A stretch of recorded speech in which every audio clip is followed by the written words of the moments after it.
ပိုအစီအပြေချုံမရလက်စတိုင်ကိုအမရဘေးမှာခန်းစားနိုင်အောင်ဘလို့ upgrade လေးလုပ်ထားလဲဆိုတာကိုရှင်ရှင်နဲ့အတူတူလိုက်ကြည့်လိုက်ရအောင်နော် let's go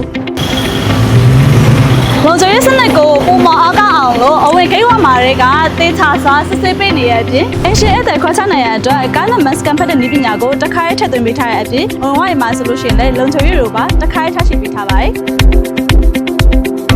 ဒါအပြင် security လည်းအချိန်ပြည့်လှည့်လဲစောင့်ကြည့်ပေးနေတာဖြစ်တဲ့အတွက်ကြောင့်မလို့လုံခြုံရေးဘက်မှာဆိုလို့ရှိရင်လည်း 100% စိတ်ချမှုရှိရဲ့။ချက်ပြီးတော့မှအမရဘေးမှာဝယ်ယူထားတဲ့အခန်းတွေကိုငှားရမ်းပေးစတဲ့ owner ရဲ့အတွက်အချိန်ကုန်လို့ပမတ်တတာအောင်လို့ one stop rental service ဖြစ်တဲ့ insurance ကိုလည်းစတင်ပြီးတော့မှဖွင့်လှစ်နေပြီဖြစ်ပါတယ်။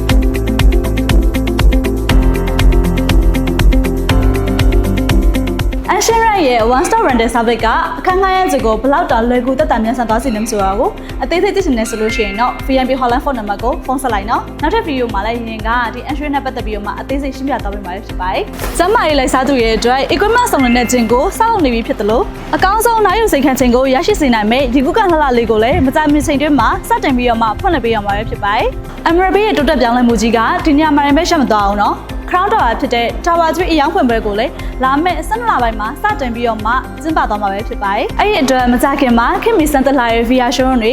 ရေခုံဆဲလို့ရှာစရာကောင်းတဲ့ promotion season တွေကိုစက်တိုက်တင်ဆက်ပေးသွားမှာဖြစ်တဲ့အတွက်ကြောင့်မလို့ Amrabi page ကို follow လုပ်ထားဖို့နဲ့ showroom ကိုလည်းကိုယ်တိုင်ကိုယ်ကျလာရောက်လေ့လာဖို့အတွက်ဖိတ်ခေါ်လိုက်ပါရရှင်။